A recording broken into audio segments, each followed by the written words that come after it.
আমরা ডেইলি লাইফে অনেক সময় এমন কিছু ইংলিশ রিপ্লাই দিই যেগুলো ভুল নয় কিন্তু ন্যাচারাল নয়। আজকের ভিডিওতে আমি দেখাবো কয়েকটা স্মার্ট ইংলিশ রিপ্লাই যেগুলো ব্যবহার করলে তুমি শোনাবে কনফিডেন্ট, মডার্ন আর ফ্লুয়েন্ট। নোটবুক রেডি রাখো, চলো শুরু করি। আই উইল ট্রাই, এটা একটা রং হ্যাবিট। স্মার্ট রিপ্লাইটা হবে I will do my best বা I will handle it. Responsibility বোঝাতে পারফেক্ট রিপ্লাই দরকার। ওকে বড্ড বেশি ব্যবহার হয়। পরিবর্তে স্মার্ট রিপ্লাই দাও, সাউন্ডস গুড বা দ্যাট ওয়ার্কস ফর মি। এতে কনভারসেশন আরও ন্যাচারাল হয়।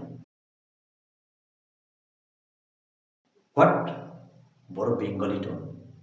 পরিবর্তে পোলাইট রিপ্লাই দাও, sorry could you repeat that. What অনেক সময় রিউড শোনায়।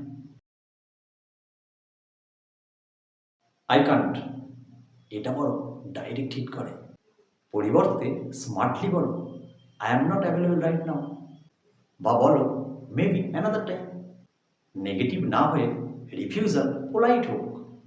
মনে রাখবে, গ্র্যাটিটিউড যত ক্লিয়ার হবে ইমপ্রেশন তত স্ট্রং হবে। ভিডিওটা হেল্পফুল মনে হলে একটা লাইক করো আর বংলি 60 সাবস্ক্রাইব করো।